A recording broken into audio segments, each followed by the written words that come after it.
question pour vous. Combien de jours pouvez-vous faire sans boire de l'eau? Combien de jours pouvez-vous faire sans manger? Eh bien, remarquez qu'il y a un champion de tout cela qui s'appelle le tardigrada. Alors, c'est un minuscule animal qui est vraiment tout petit. On va parler de lui tout à l'heure.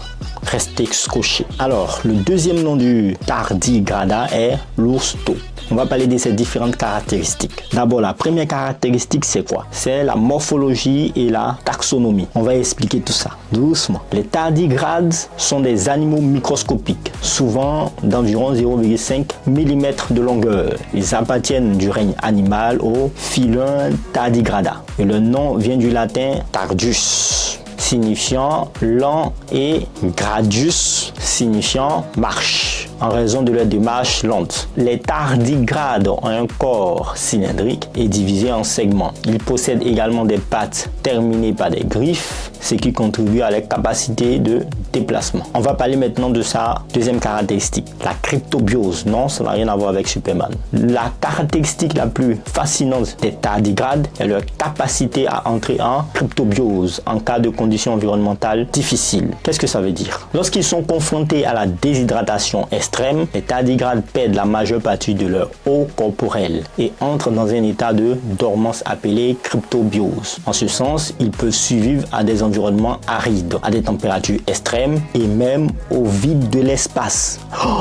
Oui, on va parler maintenant de leur résistance aux conditions extrêmes. Les tardigrades ont montré une résistance exceptionnelle à diverses conditions extrêmes. Ils peuvent survivre à des températures allant de près du zéro absolu, ça veut dire moins 273 degrés Celsius. Alors on rappelle que le zéro absolu, c'est la température qu'on atteint, et à cette température-là, il y a plus de mouvement des molécules. Vous vous imaginez, c'est ça le zéro absolu. Donc, à près de 150 degrés Celsius. Donc, du zéro absolu, ça veut dire de moins 273 degrés Celsius jusqu'à 150 degrés Celsius. Alors imaginez que l'endroit le plus froid de l'univers n'atteint pas exactement moins 273 degrés Celsius. Donc c'est vraiment très froid. C'est la température, c'est l'une des températures limites qu'on peut atteindre. Cette capacité étendue de survie thermique a été démontrée dans des expériences en laboratoire. Bien sûr, bien sûr. Le tardigrade résiste même aux radiations. Oui. Des études ont montré que les tardigrades sont capables de résister à des niveaux élevés de radiations ionisantes. Cette résistance accrue aux radiations pourrait être attribuée à des mécanismes cellulaires spécifiques qui protègent leur ADN. On va parler maintenant de leur adaptation. Bien que les tardigrades ne soient pas spécifiquement adaptés à l'environnement spatial, leur capacité à survivre à des conditions extrêmes soulève des questions sur leur adaptation évolutive